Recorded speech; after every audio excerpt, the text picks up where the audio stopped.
Et bonsoir à toutes et à tous, bienvenue sur la chaîne de Parole d'honneur pour la Perm. Alors pour la Perm, là on a un programme un petit peu spécial. Donc tout d'abord on est avec Nordine et Samia. Donc Nordine, vous vous rappelez de lui, c'était celui qui avait été victime avec Meryl des violences policières, de tirs policiers suite à un refus d'obtempérer entre guillemets. Le 15 août 2021. Non, pas le 4 août 2021, non, le 15 août 2021 presque. Oui, et donc on va revenir un peu sur l'évolution de son affaire, de toutes ces violences policières autour des refus d'obtempérer. Et ensuite, on va passer à un second plateau avec Patrick de la campagne unitaire pour la libération de Georges Ibrahim Abdallah, donc qui est le plus ancien prisonnier politique d'Europe. On en a déjà parlé et là, il y a encore des actualités, des choses à discuter. On parlera aussi un peu de l'actualité à Gaza. Et ensuite, Wissam sera de retour pour l'émission spéciale. Bon, c'est toujours un peu Ramadan, donc je pense que ce sera plus court que d'habitude. Et ce sera une émission sur la guerre sociale faite aux pauvres. Et on sera avec Paul Elec et l'auteur d'un ouvrage à la Fabrique qui s'appelle Da Silva, j'ai oublié son prénom. Ouais, voilà. Da Silva. Emmanuel, non Da Silva. J'ai oublié son prénom. En tout cas, Wissam présentera ça mieux que moi tout à l'heure. Mais bon, voilà. Oui. J'ai plus de son prénom. Oui, c'est ça. Voilà, donc avec moi ce soir, donc là, on a le retour de Samir. Mais avant Samir, Youssef Boussouma, je fais dans l'ordre. Youssef, bonjour. Bonjour. Prends ton micro. Bonjour à tous. Vous allez bien en ce 1er avril? Ça va? Le programme, il te plaît là ce soir? Extraordinaire. Magnifique. Malheureusement, toujours aussi terrifiant. Ouais. C'est ça le problème. C'est ce qu'on disait avec Sabrina avant de commencer. Sabrina Ouaz, comment vas-tu? Ça va. Jour férié, ça va. Jour férié, on est plus tranquille que d'habitude. Là, ouais, on est. Ouais. Sauf la technique qui a passé toute l'après-midi à réinstaller le studio. À cause de quoi, Mariam? À cause de quoi? À cause de qui, plutôt? On rigolait avec Sabrina sur ça. Oh, je peux pas le dire comme ça. À cause de l'événement qu'il y a eu sur le meeting des juifs anticolonialistes. Le meeting juif international. Voilà, génial ça. D'ailleurs. Exactement. Ouais. Qu'il y a eu samedi. Samir Bouslina. Bonsoir. De retour, comment tu vas? De retour, hein. À chaque fois que je viens, en fait, je suis de retour. Ouais. J'arrête pas de revenir. Quoi. Exactement, il vient une semaine, il part une semaine, il revient. C'est une stratégie de communication. Ouais, c'est mais ça. bon, faut se faire désirer. Je crois qu'elle n'est pas très efficace. Moi, je suis très heureux de recevoir Samir et Nordine. Et je voulais juste aussi remercier la technique parce qu'ils ont mis les bouchées doubles pour qu'on puisse commencer... on va dire presque à l'heure, voilà. Et c'est un petit peu toi qui as aussi préparé un petit peu les invitations, donc merci à toi d'avoir préparé. Il y a un certain nombre de personnes, on va dire, qui essayent d'apporter leur concours, on va dire, à cette cause qui, selon moi, n'est pas assez justement défendue et n'est pas assez amenée sur la place publique, qui est celle des violences policières et des crimes policiers. Et voilà, et c'est un peu notre devoir. Je considère que c'est notre devoir, tout simplement, de pouvoir offrir l'opportunité aux personnes qui le souhaitent de venir soit donner des informations, soit apporter porter leur combat, on va dire, sur des médias, et puis aussi, de mobiliser les militants. Et je pense que Nordine nous le dira, et Samia aussi, mais de mobiliser parce que voilà, moi, ça commence un petit peu à me fatiguer qu'on attende toujours le drame suivant pour un petit peu réveiller notre fibre militante. Voilà, ça devient un petit peu fatigant à force. Donc, voilà, occupons-nous des affaires qui sont déjà, en cours. Défendons au maximum les personnes qui, justement, ont été victimes de cette violence et de cette criminalité policière. Et voilà, et ne lèveront pas le poing en l'air seulement quand il y a un nouveau mort, quoi. Voilà. Merci beaucoup, Samir. Absolument. Nordine, bienvenue sur Parole d'honneur. Tu étais déjà venue. On avait aussi réalisé un reportage avec toi. Donc, comme je l'ai dit, toi, tu as été victime le 15 août 2021 à Stein de violences policières. Tu t'es fait tirer dessus ainsi que ta compagne. Comment vas-tu déjà? Est-ce que tu vas bien déjà? Bonjour à tous. Oui, je vais beaucoup mieux. Merci beaucoup. Est-ce que tu voudrais compléter ta présentation ou est-ce que ça te va? Non, tout est dit. Ça va? C'est super. Ok. Samia, je te laisse te présenter. C'est ta première fois sur Parole d'honneur, comment vas-tu? C'est ma première fois. Ouais. mais ça va aller. Donc, bonjour, je m'appelle Samia El Khalfaoui. Mon neveu a été abattu par la police le 4 août 2021. C'est aussi pour ça que l'affaire de Nordine me touche particulièrement, parce qu'elle est intervenue quelques jours après le décès de mon neveu. Donc, il a été abattu par la police à la suite d'un refus d'obtempérer à Marseille, à l'âge de 19 ans. Et il a laissé un petit garçon d'1 an. On s'est retrouvés dans ce drame et avec le papa de Souheil, donc Issam, on a commencé à essayer de décortiquer cette loi, à savoir l'article 435-1 du Code de sécurité intérieure qui a pu permettre un tel drame. Suite à ça, on a créé une association qui s'appelle Stop aux violences d'État et on travaille depuis plus d'1 an sur un projet qui s'appelle 435-1 m'a tué. C'est un projet de sensibilisation à travers toute la France de la question du refus d'obtempérer, de savoir comment cette loi fonctionne. Et l'idée, c'est de sensibiliser une population qui n'est pas au courant de cette loi. Et donc, c'est à travers un projet artistique qui va démarrer à partir de début mai avec des fresques, avec du graphisme sur la question et des reportages de professionnels de la question du refus d'obtempérer, à savoir des chercheurs au CNRS, des professeurs de droit, etc. et le témoignage de beaucoup de familles. Donc du coup, on a passé énormément de temps ces dernières années et ces derniers mois à rencontrer toutes les familles victimes de cet article de loi, d'où le projet 435-1 m'a tué, pour décortiquer et comprendre avec eux ce phénomène dramatique. Je pense que beaucoup de personnes étaient sensibilisées, mais je suis d'accord avec Samir. Il y a eu tellement de refus d'obtempérer sur ces dernières années. En 2023, il y en avait déjà plus de 22. Et ça continue encore et encore, que je pense que aujourd'hui, il y a la question de la saturation cognitive. Je pense que les gens entendent parler du refus d'obtempérer. Et donc, c'est ce que tu disais, c'est-à-dire que quand il y a une marche blanche, il y a un petit électrochoc, on se réveille. Mais derrière, comprendre ce phénomène, c'est aussi comprendre cette loi et comprendre que cette loi a instauré un facteur qui fait que n'importe lequel d'entre nous, face à un contrôle de police, peut en mourir. Et Nordine est l'un des rares survivants de cet article de loi et donc de cette question du refus d'obtempérer. Merci beaucoup. Oui, donc cette loi, c'est la loi Cazeneuve de 2017. On l'appelle loi Cazeneuve, on l'appelle aussi parfois permis de tuer.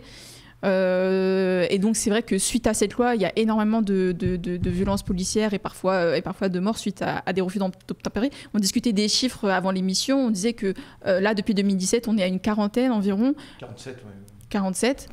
Donc c'est énorme, on ne se rend pas compte, mais en dehors de ceux qui sont un petit peu médiatisés, ceux où il y a des vidéos comme Naël, etc., il y en a beaucoup qui ont droit vraiment à quelques minutes d'informations par-ci par-là sur BFM, un mort suite à un refus d'obtempérer, et on passe à autre chose.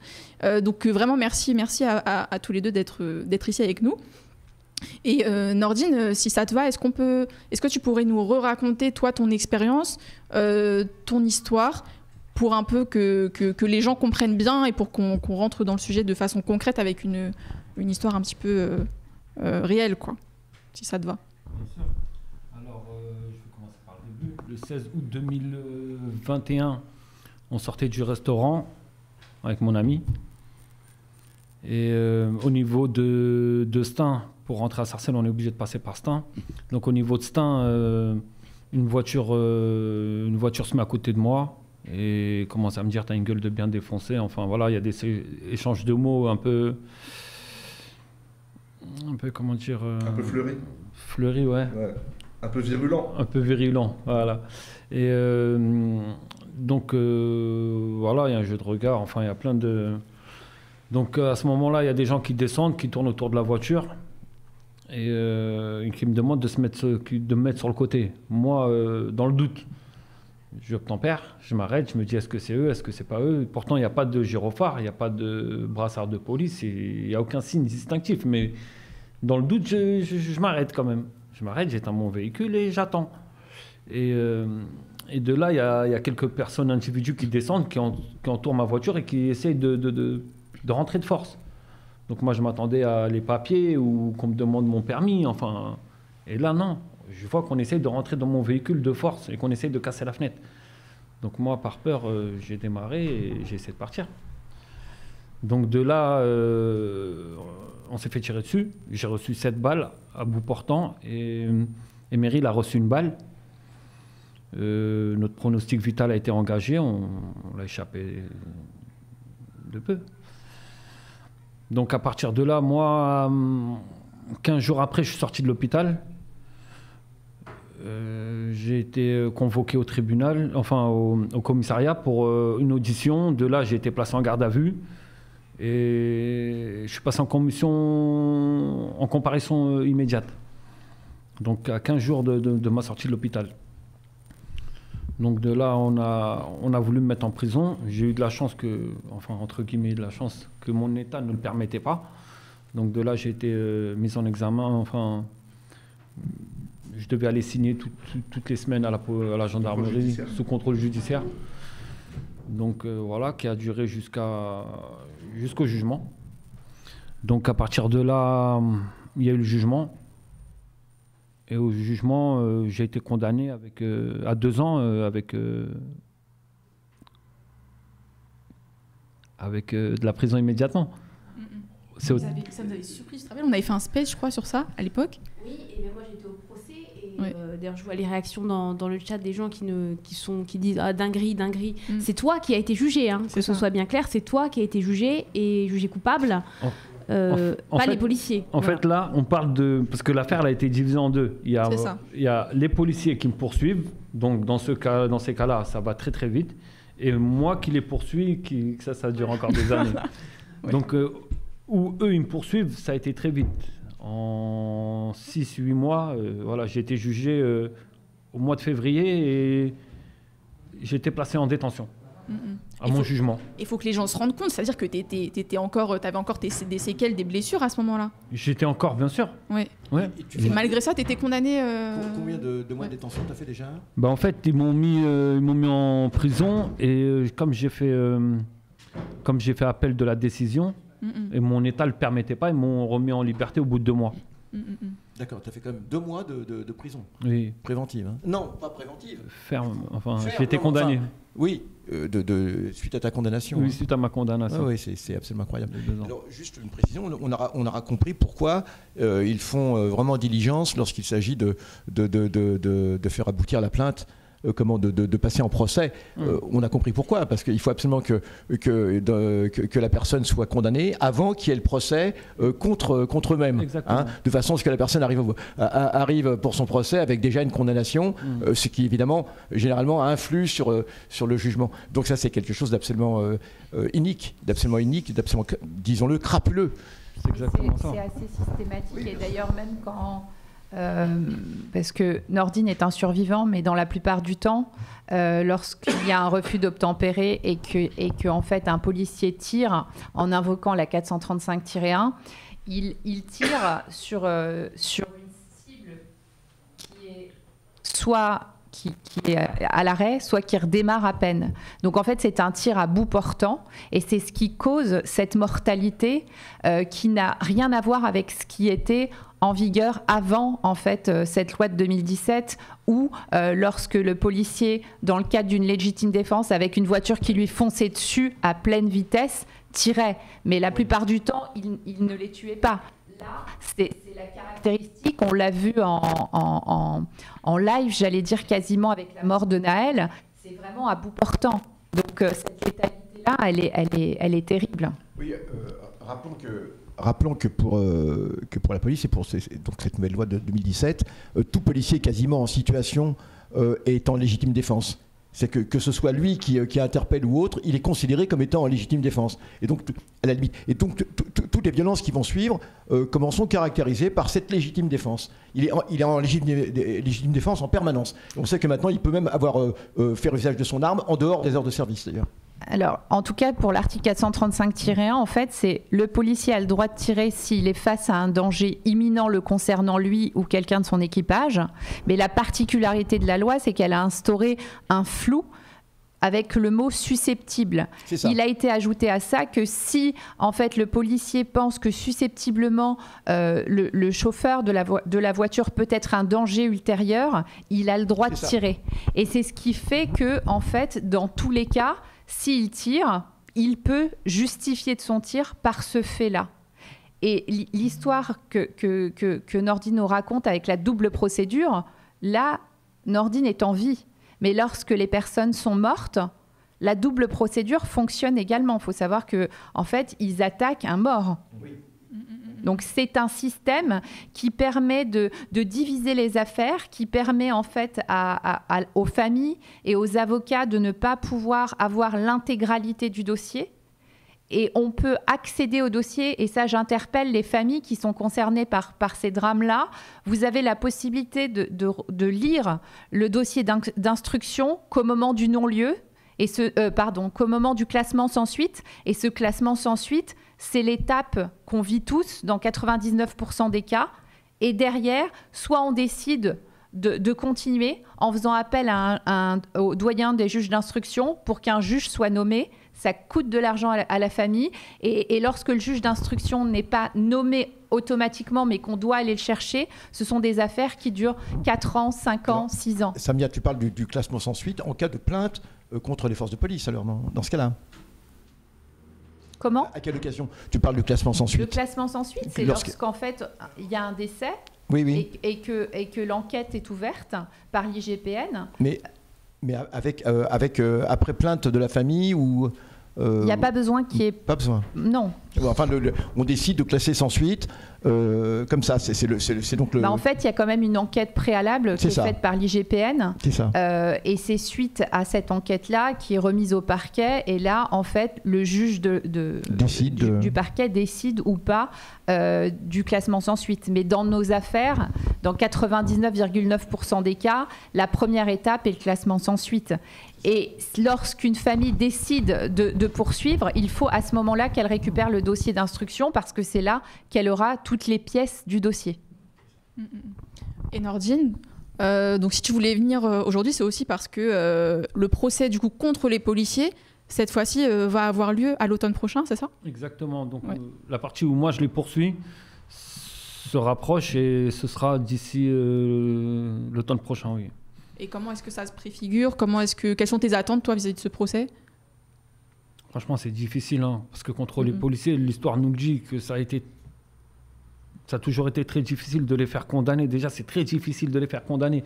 Et même quand ils sont condamnés à des peines de 2 mois de sursis, de quelques sursis. On en parlait avant le début du live, et moi je te disais, déjà, s'il y a le mot coupable, déjà c'est bien. Et toi, tu m'as dit, non. Non, ça va pas. J'ai pris 7 balles, il n'y a personne qui est au-dessus des lois. Cette personne-là, si elle est reconnue coupable, je veux qu'elle soit condamnée à la juste mesure de son crime. Exactement, personne n'est au-dessus des lois. Pourquoi elles le seront ? Alors, malheureusement, les statistiques sont terribles de ce point de vue, puisque je crois que, je regardais des statistiques, là, selon, je crois que c'est le journal Blast qui avait fait oui, je ne sais plus quel journal avait fait cela, et Basta plutôt. Et on dit que depuis 2007, je crois, il n'y a eu que 3, depuis 2007, il y a eu seulement 3 condamnations, aucune pour la prison ferme. Aucune pour la prison ferme. Il y a eu pour Amin Bentounsi. Oui, exact. Il y a eu pour Amadou Koumé. C'est ça. Et je me rappelle qu'on avait le troisième, c'est qui ? L'affaire Théo. Pour Théo, oui. L'affaire Théo, ouais. Donc c'est vraiment rarissime, et on n'a encore eu jamais de policiers qui ont été tués, alors que ce sont des quasi-homicides bien souvent. Et cela, c'est quand même terrible, parce que c'est ce qui fait que la France est pointée du doigt par les instances internationales, de toute façon. Parce que l'issue des familles, au terme de la procédure, c'est de poursuivre à la Cour européenne des droits de l'homme, qui sanctionne de manière systématique la France, et avec une lourde amende qui est versée à la famille.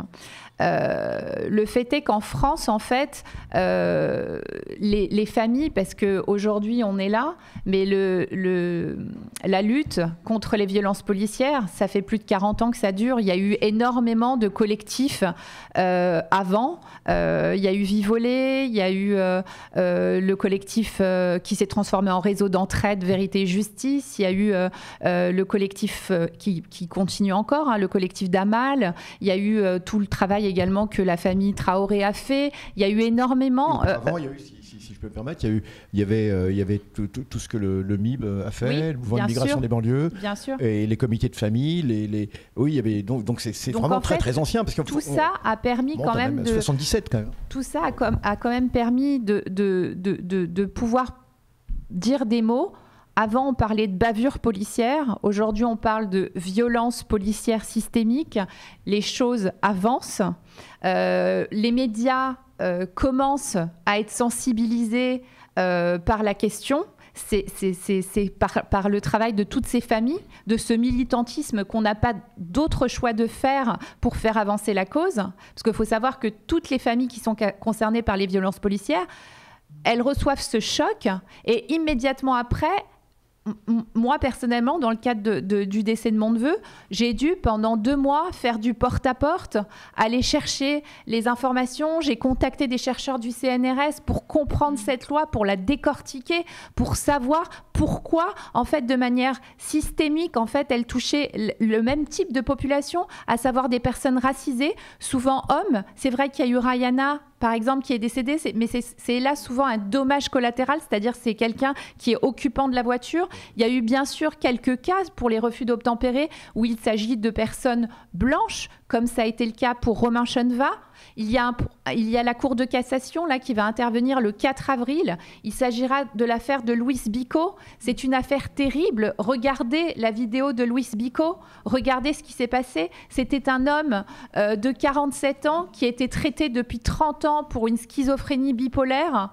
Et en fait, il y a eu une intervention de police suite à un appel d'un voisin en bas de chez lui qui a été dramatique. En fait, il y a 2 voitures de police qui se sont acharnées avec de la gaz lacrymogène, avec des bâtons télescopiques qui ont tapé comme des malades sur une voiture, sachant qu'ils étaient au courant dès l'appel que cette personne était en crise et qu'elle avait un problème mental.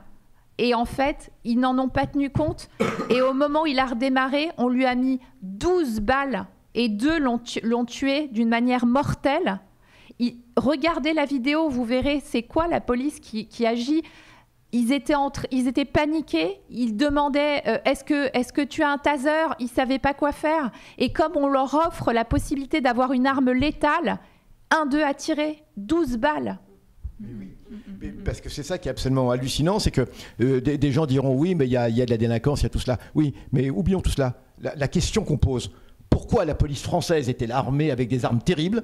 Je me souviens déjà lorsqu'ils avaient changé leur armement, hein, lorsqu'ils se retrouvent avec des armes absolument terrifiantes, hein, qui n'existent, je crois, dans aucune police européenne. Hein, et avec tout problème, vous savez, des revolvers avec les chiens, etc., qui, soi-disant, se coinçaient à chaque fois dans la vareuse, hein, au niveau de l'aspect plus précisément mécanique.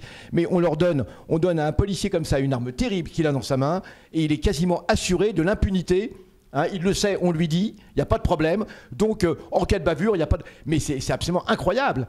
Et la question qui se pose, pourquoi la France est le seul pays où on tire pour tuer? On ne tire pas, même pas pour neutraliser, pour blesser, etc. On tire pour tuer. C'est-à-dire qu'ils sont entraînés au tir réflexe, hein, et ils sont entraînés dans les stands de tir pour tirer pour tuer, non pas pour tirer dans les jambes ou dans des endroits moins problématiques. Mais c'est ça qui est absolument incroyable. C'est-à-dire que c'est une police qui est faite pour tuer. D'accord? Alors c'est absolument sidérant cette histoire. C'est pas le seul pays, mais c'est vrai que ça fait partie quand même du top des polices criminelles, mais oui. Je dirais merde, j'arrive pas à trouver le mot. Ils challenge les États-Unis et également on pourrait dire Israël avec un combo police armée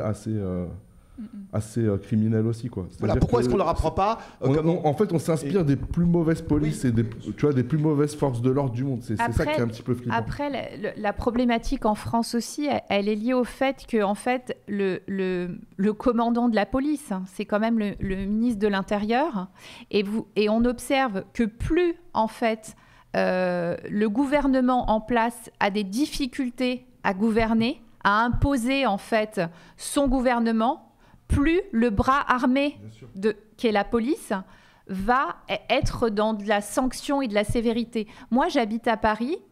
J'ai assisté, comme tout le monde ici, au drame en live. Et si la maman de Naël, Monia, nous regarde aujourd'hui, je ne sais même pas quoi lui dire parce que c'est terrible ce qu'elle a vécu. On a quand même vu tous un meurtre en direct. Derrière ça, qu'une jeunesse se révolte, mais c'est normal en fait. Ils habitent les mêmes quartiers, ils voient que ce sont les mêmes personnes qui meurent. Ils grandissent dans des banlieues où en fait, ils sont emmurés. On fait en sorte que les transports en commun ne soient pas facilitants pour eux. Il n'y a pas d'infrastructure autre. Moi, j'ai grandi dans une ville, par exemple, j'ai 43 ans, j'ai grandi dans une ville qui était Pierrefitte dans le 93. J'avais pas un cinéma, j'avais des stades partout. Alors oui, c'est super, on a des stades pour courir, mais si on n'est pas footballeur, bordel, on fait quoi? On fait quoi en fait? Et voilà, ces jeunes-là se sont révoltés. Et la sanction, elle a été terrible. Quand vous voyez ce qui s'est passé, le crâne d'Eddy fracassé à Marseille, ce petit jeune, quand vous voyez Mohamed Bendriss qui est mort parce que il regardait en faisant une vidéo. Enfin, ou à Nice, il y a quelques jours, on nous a promis un plan de sauvetage des banlieues, on nous a promis un programme post-révolte qui allait faire en sorte de recréer du lien, recréer un pont. Et qu'est-ce qu'il en est sorti? Quel a été le programme que Elisabeth Borne nous a mis en place? Lorsque Wanis est décédé de la même manière que les autres, dans les mêmes quartiers que les autres, avec le même profil type, les jeunes qui se sont rebellés, mais c'est normal en fait, c'est leur vie. Et quand ils se sont rebellés, ils ont mis en prison pour des gardes à vue des gamins mineurs. Et Elisabeth Borne a permis qu'en fait, ils puissent avoir des gardes à vue de 72 heures sans que les parents ne soient appelés et une rallonge d'une journée supplémentaire. C'est ça, en fait, que la mort de Naël leur a amené. Vous vous rendez compte? Donc, aujourd'hui, ça me fait penser au film de Mehdi Fekri qui s'appelle « Avant que les flammes ne s'éteignent ». Je ne sais pas si vous les avez vus, mais ce titre est tellement bien choisi. Parce qu'en fait, on dit aux jeunes qu'il ne faut pas déborder, qu'il ne faut pas bouger, qu'il faut respecter la loi, mais s'ils ne bougent pas, il ne se passe rien, et s'ils bougent, la sanction est terrible. Donc c'est un espèce de piège, et sur lequel, en fait, on doit tous, il n'y a pas de fatalité, on doit tous se mobiliser, en fait. Aujourd'hui, c'est à nous de prendre en main nos vies, nos lieux de vie, nos banlieues, et d'arrêter d'être représentés par des personnes qui ne sont pas nous. C'est à nous, personnes racisées, on doit prendre en main notre vie et on doit faire en sorte d'être à la télé, d'être en politique, d'être des avocats, de faire en sorte de pouvoir changer les choses. On ne peut pas être dans un attentisme, on ne peut pas venir juste aux marches blanches et puis après faire comme si rien. Moi, mon neveu est mort le 4 août 2021. Chaque jour où je me réveille, je pense à ça. Chaque jour où je me réveille, je me dis qu'il a son fils, Zach, qui est encore tout petit. Il l'a laissé, il n'avait même pas 1 an.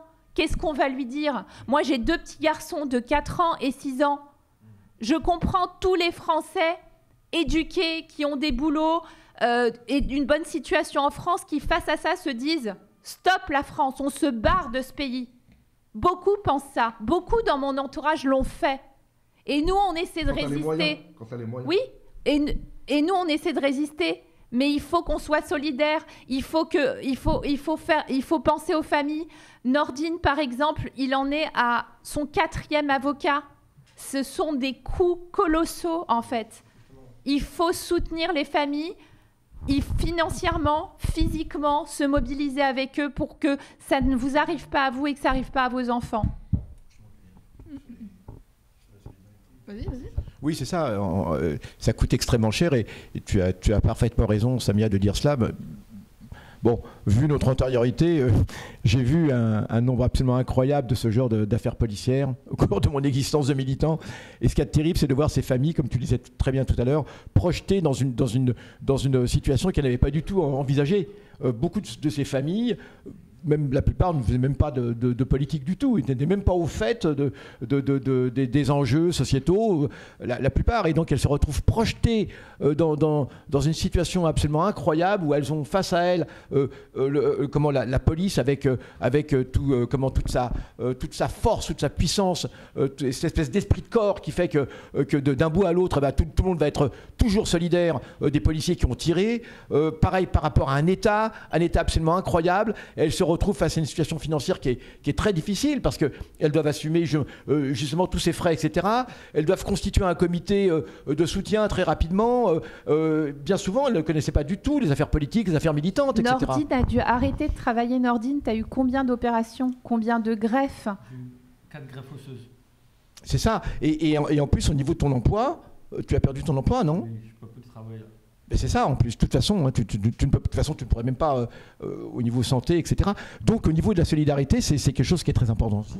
Tu disais qu'il fallait être solidaire, et donc, de ce point de vue, il y a des frais. Et engagé. Engagé, absolument. Il y a quand même de plus en plus de gens qui sont, on va dire, réceptifs à ces histoires, aussi par tout le travail que vous avez fait, et qui se sentent plus légitimes aussi pour dire la police tue, la police ment aussi, et qui sont capables de remettre en question la version policière quand elle est donnée, et de ne pas la gober comme ça telle qu'elle. Et ça, c'est un long travail aussi qui a été fait par tous ces collectifs, toutes ces familles, et au point que maintenant, même ce discours-là que tu tenais tout à l'heure, il remonte jusqu'au, on va dire, les hautes sphères avec des politiques. Je voyais Thomas Porte samedi qui était en meeting et qui parlait de ça, qui parlait de Wanis, qui parlait de changer de paradigme. Porte, en fait, au mois de novembre, on a porté un projet d'abrogation de l'article 435-1.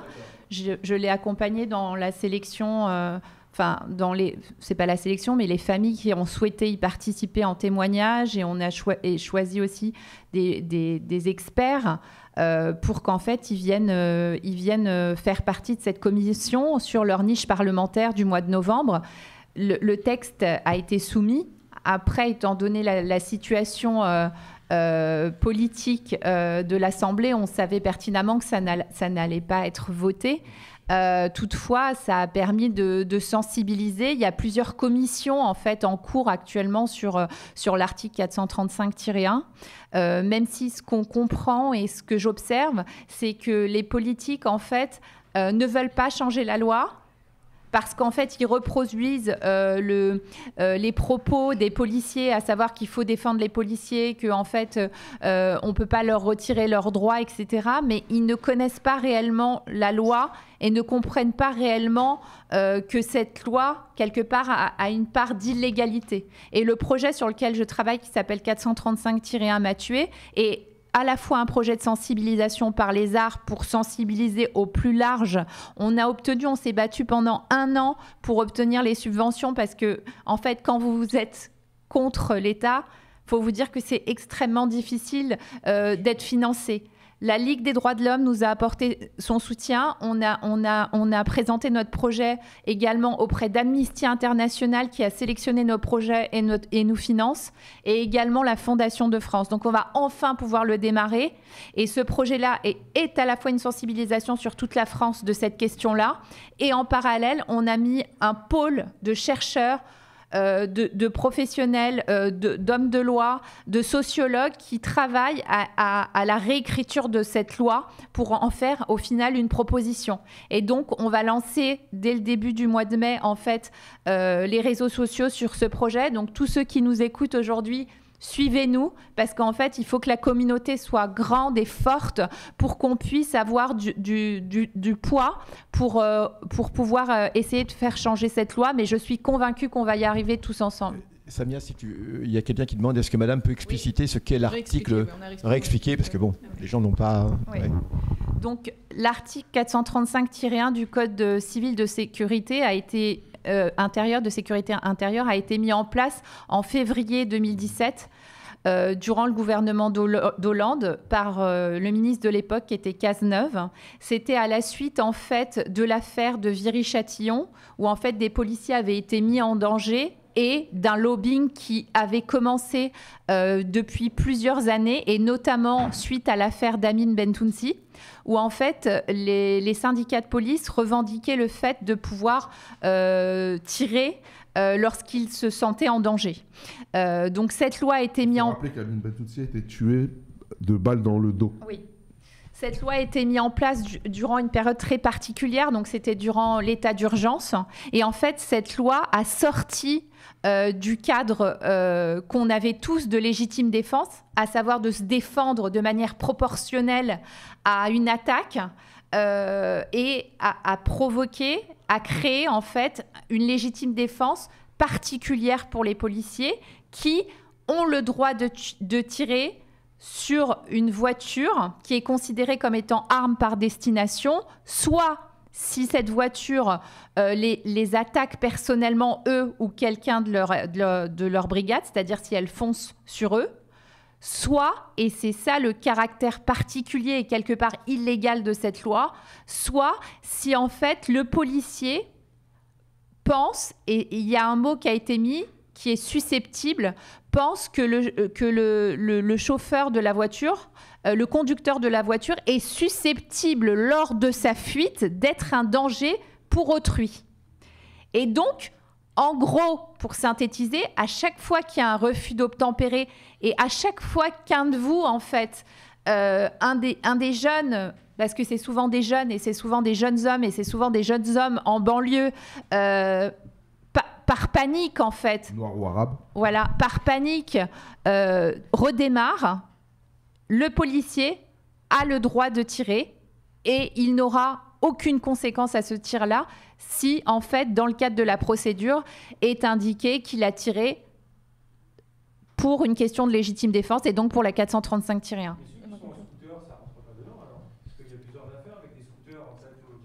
On t'entend ou je répète ce que tu as dit, Omar ? Répète. Ouais. Il demande si c'est la même chose pour des scooters. Bah oui. Ceux qui fuient en scooter. Oui.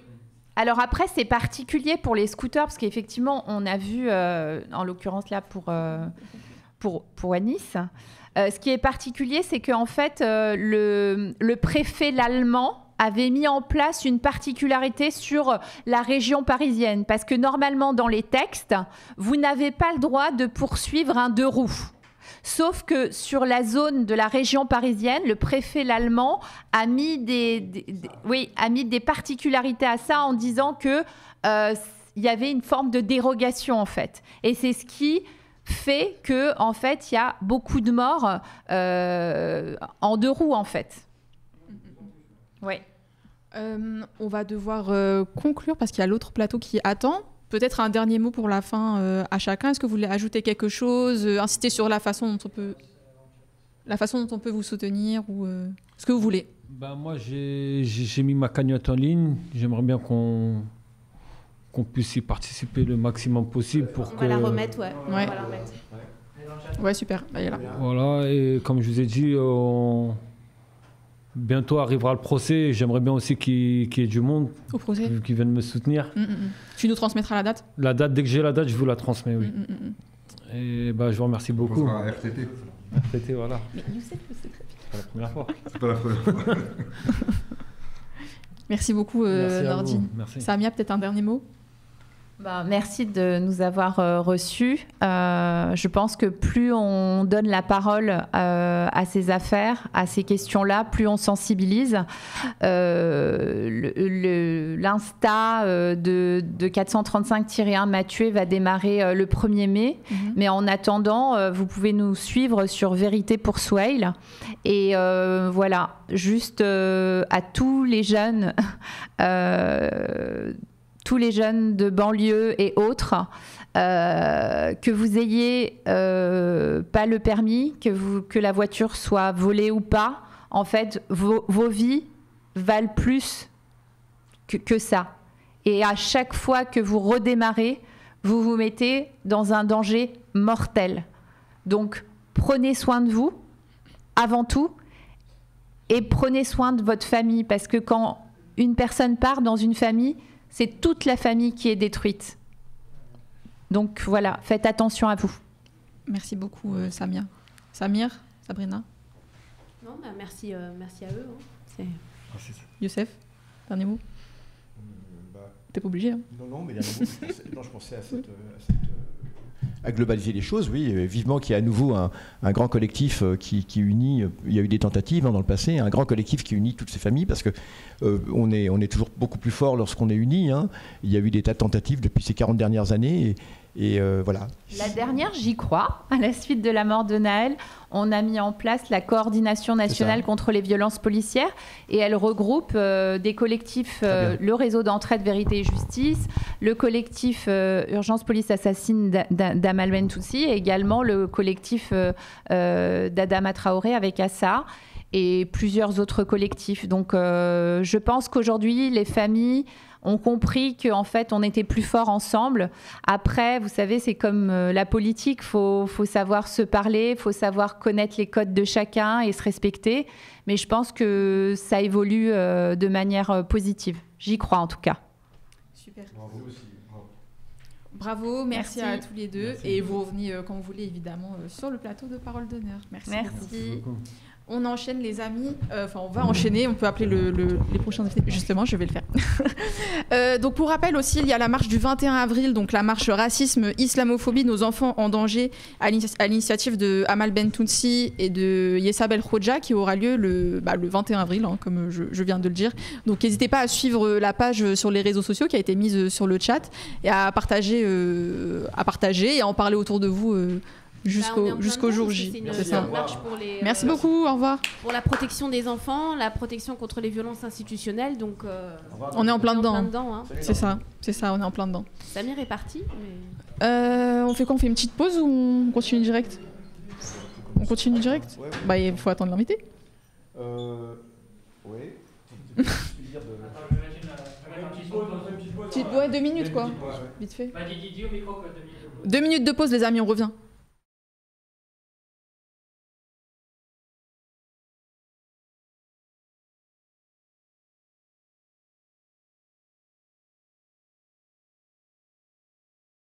La mitraillette.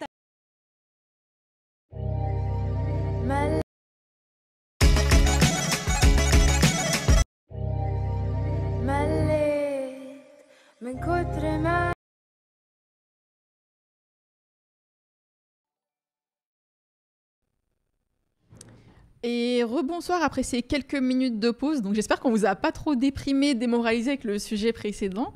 Mais c'est important de parler de tout ça. Donc vraiment merci d'avoir assisté à tout ça et merci pour vos réactions aussi sur le chat. En tout cas, nous ça nous a fait plaisir de parler de ce sujet-là. Là, on enchaîne sur un autre sujet. Toujours pas très très joyeux, même s'il y a quelques éléments quand même qui donnent espoir et qui donnent courage, notamment le fait qu'il y ait une campagne pour résister contre l'emprisonnement de Georges Ibrahim Abdallah. Donc je vais présenter notre nouvel invité qui nous a rejoint sur le plateau. C'est Patrick. Bonsoir Patrick, comment tu vas ? Bonsoir, ça va très bien puisqu'on agit. Exactement, voilà. Ça va parce qu'on agit, on ne se laisse pas faire, voilà, c'est ça qui compte. Donc Patrick, tu es membre de la campagne unitaire pour la libération de Georges Ibrahim Abdallah. C'est cela. C'est ça.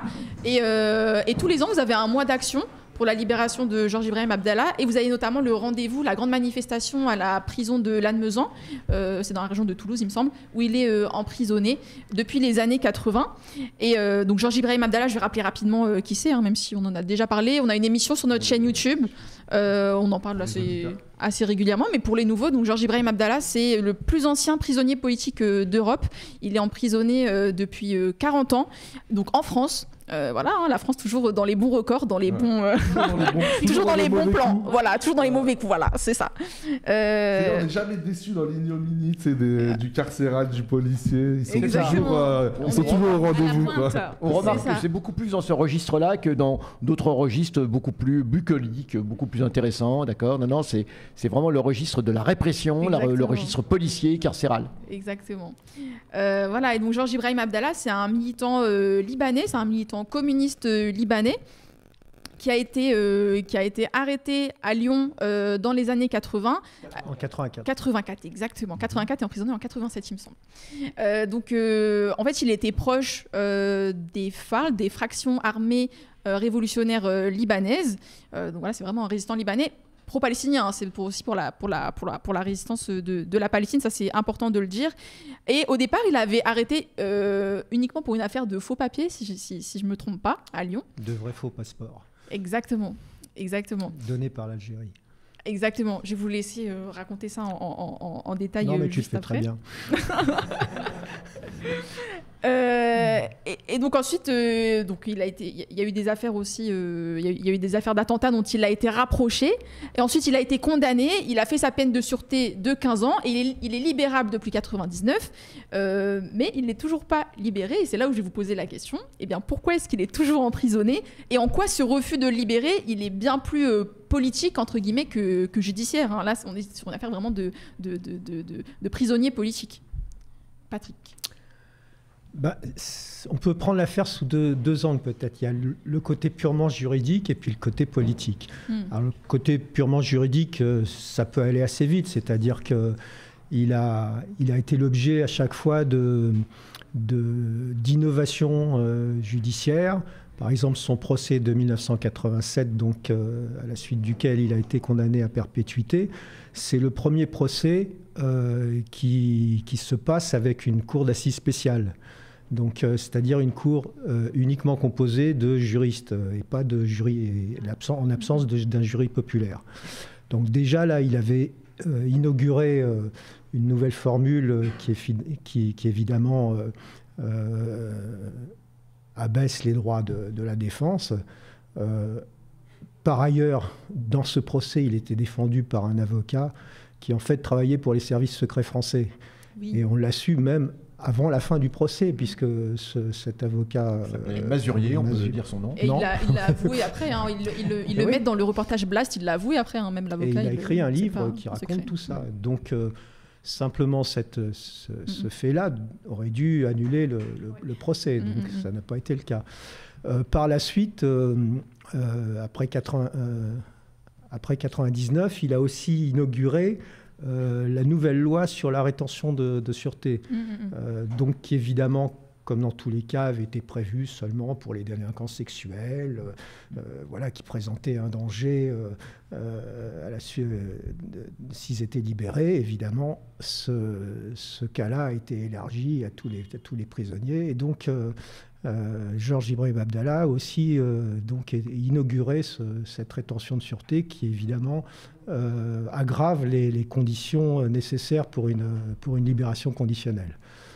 Donc toujours est-il que 99, la fin de sa période de rétention, donc il est libérable. Il a fait depuis un certain nombre de demandes de libération conditionnelle qui parfois ont été acceptées en première instance et qui, par suite de l'appel du pouvoir, en fait, a été à chaque fois refusé avec des péripéties très diverses. Parfois, ça a pris des années entre la première décision, l'appel, le passage au Centre national d'observation de Fresnes, je crois que ça a changé de nom maintenant, dans le cadre de la loi sur la rétention de sûreté.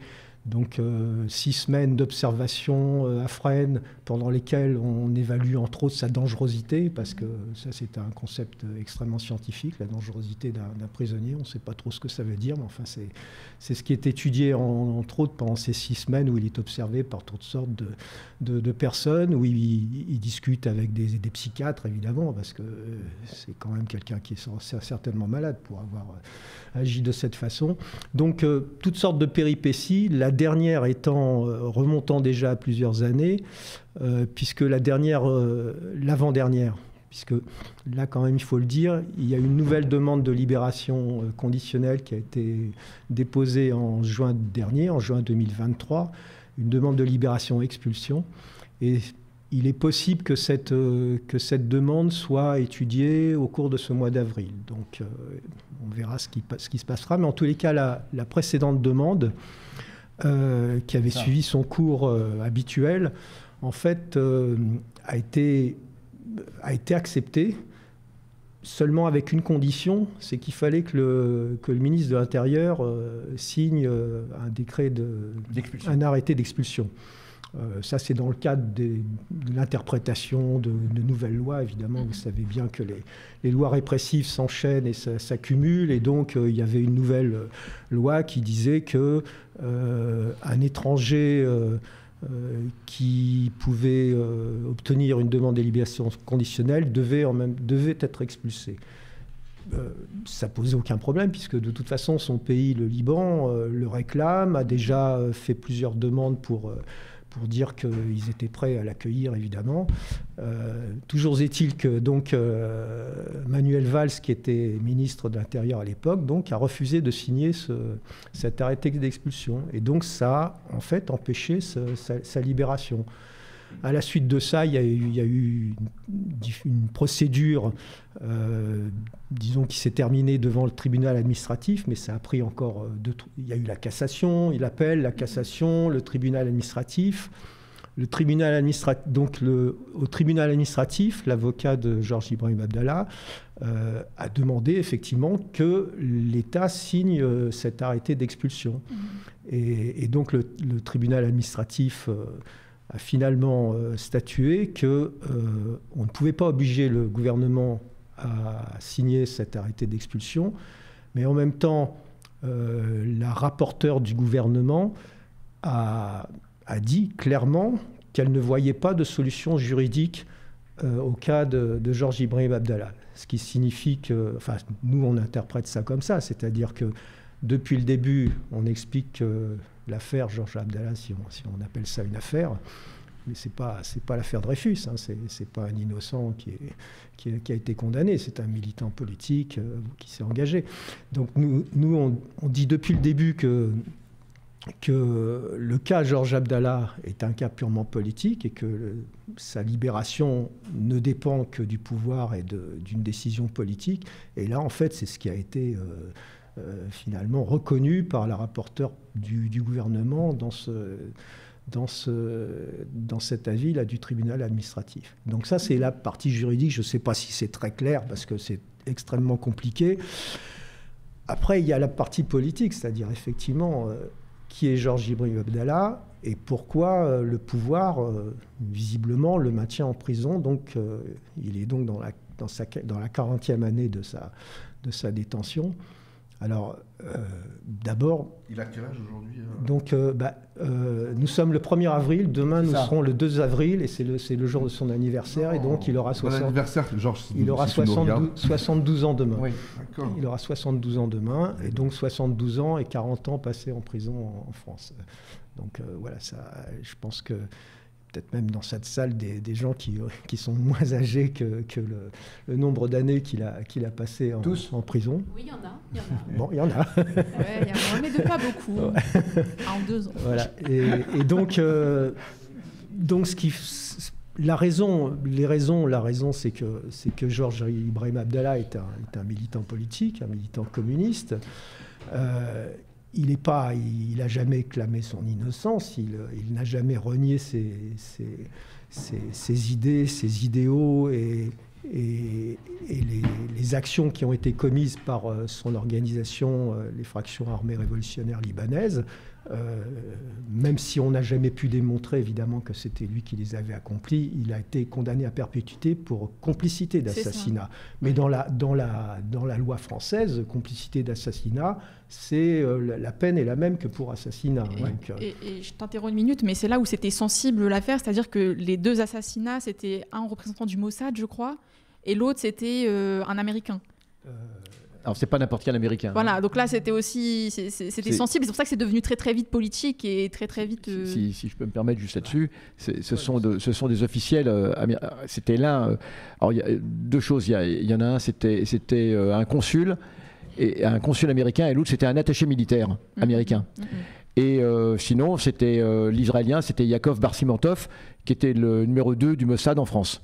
Qui était donc le responsable des services israéliens liés... Le numéro 2 de l'ambassade et le numéro 1 du Mossad. C'est ça. Le numéro 2 de l'ambassade et le numéro 1 du Mossad en France. Donc c'était pas n'importe qui, c'était pas... D'accord. voilà, on va pas avoir comment nous vivrons qui va venir nous voir, d'accord? Comment non, c'était des gens qui étaient complètement impliqués. C'est les gens qui étaient complètement impliqués, et surtout c'était dans le contexte de l'invasion du Liban. C'était le contexte de l'invasion du Liban, et je tiens à dire une chose qui est dénoncer un mensonge qui est fait, c'est que le contexte dans lequel Georges a été condamné en 86 et surtout en 87, eh bien on a essayé d'assimiler Georges à toute une série d'attentats. Alors, cette fois-ci, qui étaient, eux, des attentats massacres, avec lesquels Georges n'a absolument rien à voir. Hein, et donc, par effet de capillarité, on va dire, on a essayé de le lier à ces attentats. Parce que c'est des attentats qui demandaient notamment sa libération. Non, alors entre autres, oui, mais auquel il était totalement étranger. Pourquoi il a été assimilé à C'était simplement des attentats qui étaient en rapport avec l'Iran, en fait. Hein, avec l'Iran, la France avait un contentieux avec l'Iran très rapidement. Donc, vous savez ce que c'est que les politiques d'État. Hein, donc, c'était des attentats massacres, d'accord, et avec lesquels il n'a absolument rien à voir, sur lesquels il s'est jamais évidemment prononcé. Évidemment, Georges est contre les attentats, tous les attentats massacres. Les opérations auxquelles lui était lié, c'était des opérations très ciblées. C'est un communiste internationaliste, militant pour la commande de la Palestine. C'est pas le genre de ces militants de faire des attentats massacres ou d'accepter des attentats massacres. Ça, faut avoir ça en tête. Hein.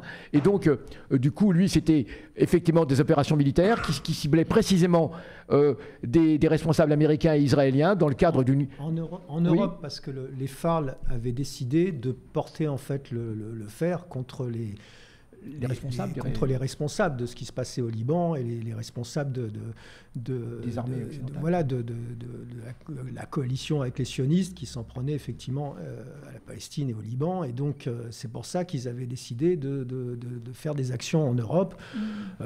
Ce qui n'est pas du tout quelque chose d'extraordinaire, parce qu'on a vu bien d'autres forces anticoloniales qui, effectivement, ont décidé d'aller faire des actions dans les métropoles, voilà, qui étaient leurs ennemis. Donc, pardon, je t'ai coupé. Non, je t'en prie. Et précisons, tu as raison de le dire, qu'aucune des actions qui lui sont imputables, enfin, auxquelles n'a visé aucun civil. Aucun civil n'a été blessé ni tué au cours des actions qu'on reproche aux FARL, aux fractions armées révolutionnaires libanaises. Il faut quand même le dire. Hein. C'est aucune. Donc, c'est des gens des professionnels, on va dire, c'est des actions ciblées, d'accord, et qui entraient dans le cadre d'une guerre. Georges avait déjà été blessé en 78 lors de l'invasion du Liban, où il a combattu les forces sionistes au Liban. Il avait été blessé à cette occasion. Il est instituteur de son État au départ, hein. Donc c'est pas quelqu'un qui a le goût de tuer ou quoi que ce soit.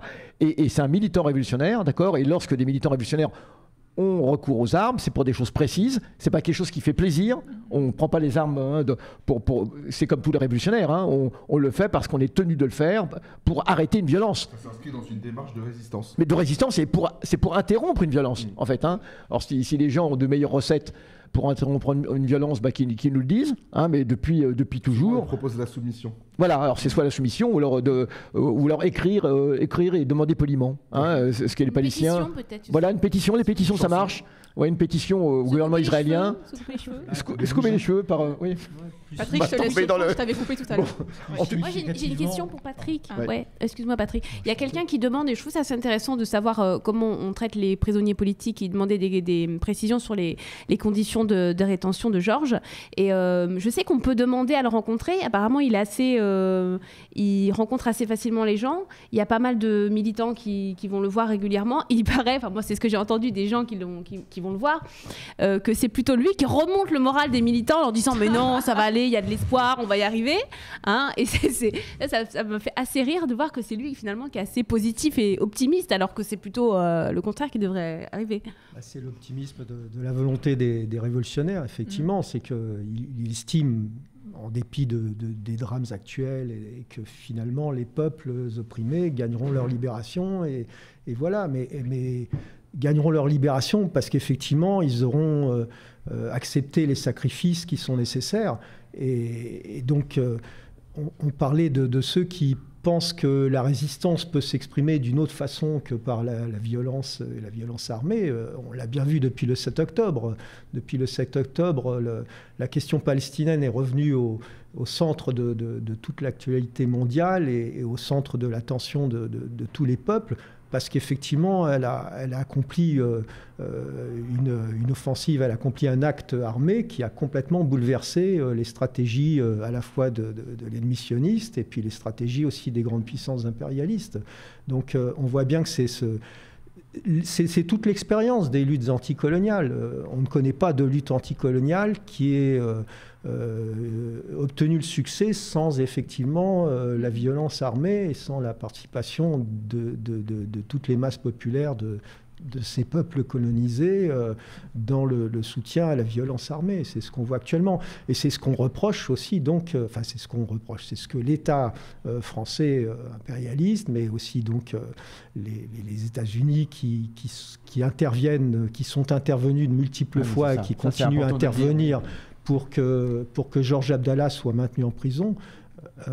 Donc c'est ce qu'on lui reproche, c'est-à-dire effectivement cette capacité, et ça les personnes qui ont la chance de le rencontrer en prison le disent, c'est quelqu'un qui... Tu l'as déjà rencontré ? Moi non.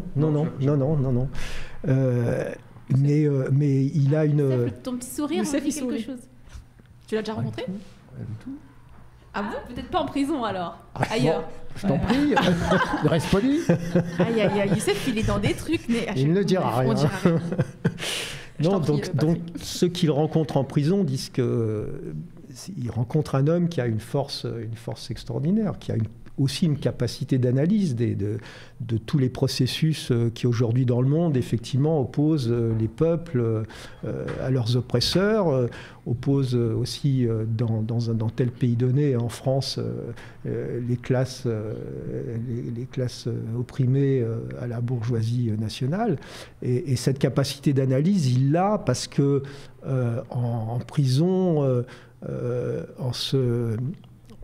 avec une discipline incroyable, il continue à s'informer, à réfléchir. Alors, il n'a pas publié de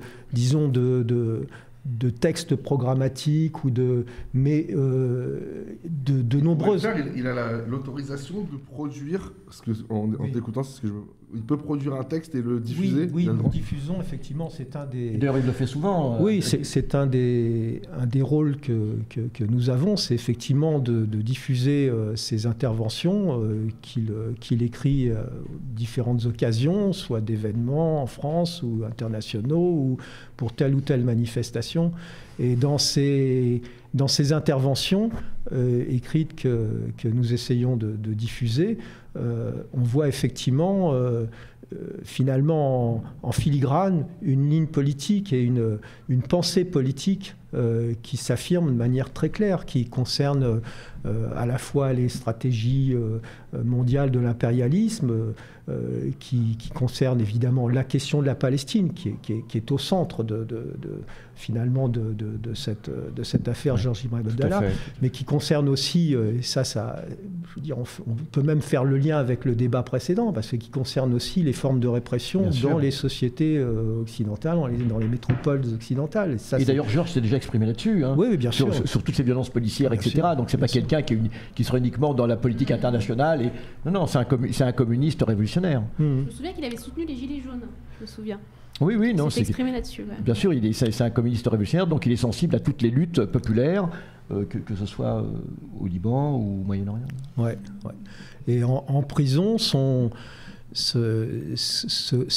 qui est aussi remarquable, c'est que non seulement il a cette capacité d'analyse, cette capacité de produire aussi des textes, des écrits assez courts, mais qui sont très clairs, mais il a aussi cette capacité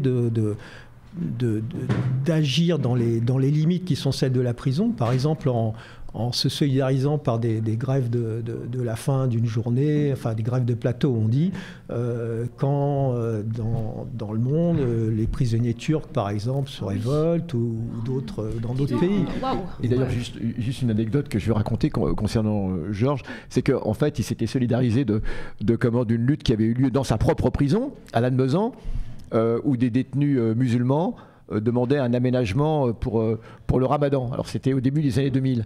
Demandait un aménagement pour les repas. Vous savez, c'est pas évident lorsque vous êtes en prison et lorsque vous suivez le ramadan d'avoir des repas. Georges est d'origine d'une famille chrétienne. Il est chrétien d'origine, hein, donc il n'est pas du tout musulman, hein, il est maronite. Hein.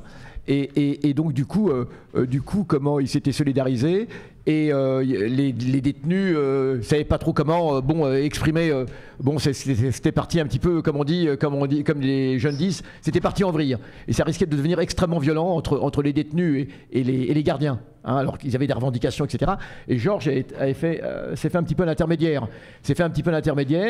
Et grâce à lui, il a calmé le jeu. Hein, et il a permis que des négociations s'ouvrent et qu'elles soient satisfaites. Dans la prison, il y a eu un aménagement. Donc du coup, c'était quelque chose dont tout le monde a été très redevable à Georges. Non seulement les détenus, ses camarades, mais également les gardiens et l'administration de la prison. Ce qui fait que, du coup, il a un grand respect, tout le monde le respecte énormément, je crois, hein, en prison, que ce soit aussi bien l'administration, les gardiens que les détenus. Mais alors, du coup, ça lui a valu mauvais point du côté des renseignements généraux, puisqu'à cette époque-là, Georges avait fait une demande de libération. Et vous savez que quand vous faites une demande de libération en prison, eh bien, les renseignements généraux font un dossier, donnent leur avis sur, en espionnant votre correspondance, en regardant comment vous vous comportez en prison, etc. Et donc, eux avaient donné un avis défavorable en disant, d'abord, Georges n'a rien renié de ses opinions, d'accord ? Il refuse de se repentir, alors ça c'était un mauvais point. Et l'autre mauvais point, il disait, et en plus il s'est converti à l'islam en prison. Ah ouais. Simplement parce qu'il était intervenu pour cette grève de la faim et qui avait permis. Donc voilà, mais malheureusement, ça avait été retenu à charge contre lui d'une certaine façon. Hein, et ça lui a été refusé entre autres parce qu'on disait de lui donc qu'il s'était converti à l'islam, en gros que c'était devenu un islamiste. Il s'était radicalisé quoi. Que c'était devenu un... Voilà. Alors c'est pour dire un petit peu l'ambiance dans laquelle... La réduction ad islamum. Voilà. Ouais, c'est exactement ça. Bon, maintenant, ils sont plus capables quand même de continuer sur ce thème-là. Mais de toute façon, ce qu'ils mettent en avant, ce qu'ils ont mis en avant dans les refus, c'est toujours effectivement, il n'a pas renié ses convictions.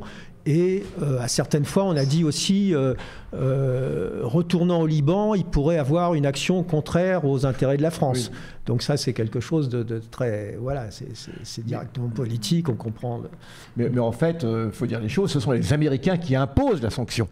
Au moment où Valls refuse d'expulser Georges Ibrahim au Liban, ça a été révélé ensuite que c'était Hillary Clinton qui avait demandé, c'est ça ?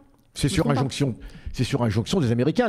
Et c'est ça qui est absolument incroyable dans cette affaire, c'est que la France le détient de façon... C'est une sorte de petit Guantanamo pour les États-Unis. C'est la vengeance américaine qui s'exerce à travers la prétendue justice française. Hein. Ce sont les Américains qui, à chaque fois... Kejman, qui était l'avocat qui vient de décéder, Kejman, qui était l'avocat de la partie américaine, du gouvernement des États-Unis, socialiste, hein, Kejman, d'accord, et c'est donc Kejman qui à chaque fois intervenait au nom des États-Unis pour quasiment empêcher et donner l'injonction à la France de ne pas libérer Georges Ibrahim à chaque fois qu'il faisait des demandes. Ça, c'est le poids américain est énorme dans l'affaire, parce qu'en théorie, la France, elle n'a aucune raison de le garder, en vérité, au niveau de la sécurité française, au niveau des intérêts de la France en tant que telle, même de l'impérialisme français. Enfin, si, il y a une coopération entre les impérialismes, on est bien d'accord, hein, mais ce que je veux dire, c'est que l'idée selon laquelle il pourrait porter préjudice à la France s'il était libéré au Liban, c'est n'importe quoi. Je veux dire, c'est incroyable comme argument, quoi. Je vais t'embêter un peu, Youssef. C'est bien, on embête Youssef. Vas-y, Patrick. Parce que d'abord sur le terme de vengeance, moi j'aime pas trop utiliser ça. C'est pas une vengeance, c'est vraiment, c'est pas je me venge d'un militant qui a tué un de nos diplomates ou un de nos agents. C'est vraiment une décision politique qui a été effectivement formulée par différents secrétaires d'État américains. La semaine dernière, j'ai encore reçu quelque chose, je ne l'ai pas encore regardé, je crois une vidéo où Victoria Nuland, c'est ça ? Ah oui, c'était Nuland. Oui, Nuland, c'est ça, qui est sa dernière intervention aussi. Et ça, sur le plan d'ailleurs judiciaire, Vergès, qui avait été l'avocat de Georges Ibrahim Abdallah au début, enfin pendant longtemps, dans une plaidoirie en 2007, quelque chose comme ça, je ne sais plus très bien, avait démontré que les demandes de la partie civile américaine, les sionistes, l'État d'Israël n'est pas partie civile, donc n'est pas partie prenante. Donc voilà. Mais les demandes de la partie américaine, en fait, excédaient tout à fait ce qu'une partie civile peut demander dans un procès. C'est-à-dire qu'une partie civile peut demander des dédommagements, etc. Et là, effectivement, c'était une demande de maintenez-le le plus longtemps en prison. Bon, mais ça, ce que je voulais dire, c'est que c'est pas une vengeance, parce qu'effectivement, ils s'en prennent à un militant qui a agi contre leurs intérêts et qui effectivement, dans sa pensée, continue à défendre effectivement une action contre l'impérialisme. Donc, parfois, le vocabulaire, c'est intéressant de se pencher. Oui, alors bien sûr, c'est pas la vengeance au niveau du petit malfrat, mais je crois qu'il y a quand même une subjectivité, c'est-à-dire que par son refus, parce que c'est souvent dit, d'ailleurs on le dit, il refuse de se repentir, il refuse d'avoir des égards pour les soi-disant les victimes, enfin les familles des victimes. Et quand je dis vengeance, c'est une sorte de... Je crois que la vengeance politique existe aussi, c'est-à-dire que le symbole qu'il représente doit être détruit. Parce qu'il alors, je suis d'accord avec toi.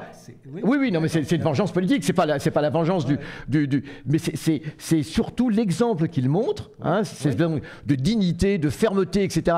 Parce qu'il suffirait qu'il dise un mot. Je regrette. Et déjà, ça changerait tout. D'ailleurs, c'est ce qui est dit. Il suffirait qu'il dise « je regrette » et aussitôt, les Américains, apparement, ne feraient plus obstacle. Donc, c'est dans ce sens que je dis vengeance. C'est pas vengeance, c'est une vengeance politique. Hein. Voilà. Oui, tu as raison. Peut-être que le mot vengeance doit être corrigé au sens de détruire le symbole qu'il représente. Voilà. Détruire le symbole qu'il représente. Ouais. C'est un symbole aussi de l'emprisonnement.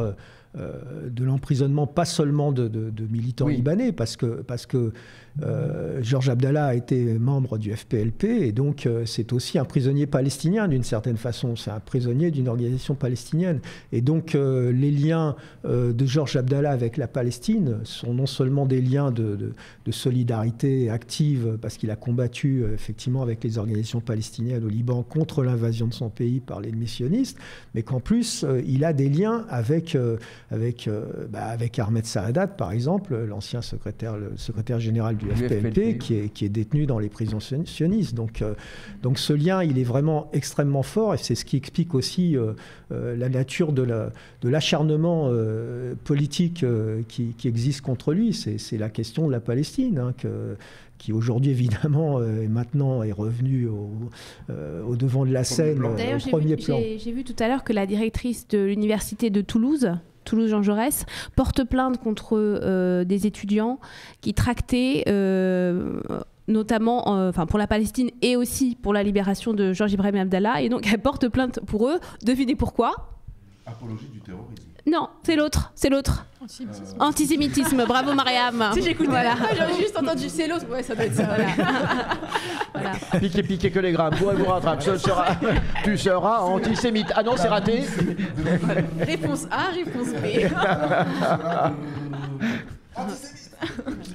Et c'est vrai que depuis le 7 octobre, il y a une politisation des jeunes aussi autour de la question de la Palestine, et c'est un moyen aussi pour vous de vivifier aussi cette lutte pour la libération. Bien sûr, les camarades de la campagne unitaire sont dans toutes les manifestations, évidemment, en solidarité avec Gaza et avec la Palestine, pour défendre non seulement effectivement le droit des Palestiniens à se défendre et à mener leur lutte de libération nationale, puisqu'il faut l'appeler comme ceci, mais en plus effectivement pour propager encore plus la demande de libération de Georges Ibrahim Abdallah, et je puis dire effectivement que là, l'audience de cette campagne s'est nettement élargie dans ces manifestations. Tu peux en dire un mot sur... On va devoir conclure, dernier mot. Ouais, tu peux en dire un mot sur le plan international, sur cette campagne au plan international. Alors, sur le plan international, pendant ce mois donc, de mobilisation donc, qui précède la manifestation de ce samedi à Lannemezan, il y a eu un appel qui a été signé par une centaine d'organisations dans un tas de pays.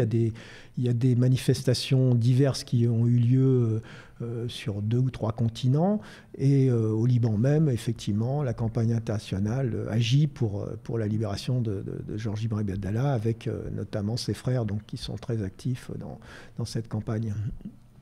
Alors on aura aussi, pour dire dans l'actualité toute proche, nous sommes lundi, demain, mardi 2 avril, à la Bourse du Travail de Paris, la salle ENAF, c'est-à-dire celle du boulevard du Temple. Il y aura aussi un meeting pour la libération de Georges Ibrahim Abdallah avec tout un tas d'intervenants, dont Saïd Bouamama, qui a écrit un excellent livre sur l'affaire Georges Ibrahim Abdallah. Voilà, donc il y aura entre autres ce meeting qui préparera aussi la manifestation de samedi, pour laquelle un quart de 60 places partira de Paris, de façon à ce que les Parisiens puissent rejoindre cette manif. Il y a quelqu'un qui demande pourquoi il est en prison en France. Bah, je pense qu'il était juste en France quand il a été arrêté pour l'histoire des faux papiers. Mais... Oui, parce que les actions ont eu lieu en France, et donc c'est en France qu'il avait été arrêté, et ça se passait... Alors sinon, il y a un film qui a été fait aussi. Oui, il y a le film, il est mis dans le chat. Par Blast. C'est une chose. Et puis, puisqu'on disait que c'était un des plus anciens prisonniers politiques au monde, on n'oublie pas d'autres prisonniers. Notre ami ici présente parlait de Léonard Pelletier, qui est en prison depuis début des années 70 et qui, lui, pour le coup, doit être le plus vieux prisonnier politique, enfin le plus ancien prisonnier politique du monde. C'est un représentant des peuples premiers d'Amérique, et qui a été détenu aussi sur une affaire complètement bidouillée, où on l'accuse d'avoir tué des policiers, etc. Et puis, bien sûr, Mumia Abu Jamal aussi, qui lui est détenu depuis 81, si je crois bien, depuis 81, voilà, aux États-Unis. Donc, Georges Ibrahim Abdallah, et puis bien sûr tous nos camarades. Et Marwan Barghouti. Marwan Barghouti, en Palestine, les camarades basques, etc. Et voilà, tous les prisonniers irlandais et autres du monde entier, qui sont solidaires aussi de Georges, puisque tous ces prisonniers sont des internationalistes et sont solidaires les uns les autres. Et nous devons être solidaires de Georges, bien sûr, et de tous ces autres prisonniers. Absolument. Alors, on salue Georges, s'il nous entend. Et on le salue. Et bon anniversaire. Et bon anniversaire, effectivement. Eh bien, merci à tous. Merci Patrick. Merci. Merci Youssef. Merci Samir. Merci Sabrina. Merci l'équipe technique. Merci à tout le monde. Et merci au chat. Ouais, je peux d'accord. Et je crois qu'on peut aussi soutenir Georges au niveau de Lannemezan sur la plateforme. Non ? Il n'y avait pas une... Youssef, tu veux pas que j'aille manger, Youssef ? Ah oui, t'as raison, oui, d'accord. Bref. On va manger là, c'est le tour là, merci. Oui, le site internet du Libérons Georges. C'est Libérons Georges. Pour en savoir plus, le site internet Libérons Georges. Tout à fait, oui, sur Instagram, moi je suis Free Georges Abdallah, il y a un compte Instagram. Enfin bref, il y en a partout. Oui, ils sont actifs partout. Et on se retrouve tout à l'heure avec Wissam, Paul Elec et Da Silva. Je sais pas si c'est dans son Youssef, c'est avec 2 S, je vous prie d'abord. Ils sont là, ils ont déjà mangé, donc ils vont venir directement. Ils arrivent. Adrastésis, là, c'est Youssef avec 2 S. Ouais. Et voilà, à tout de suite, à plus, bye. Youssef avec un C. C'est lent.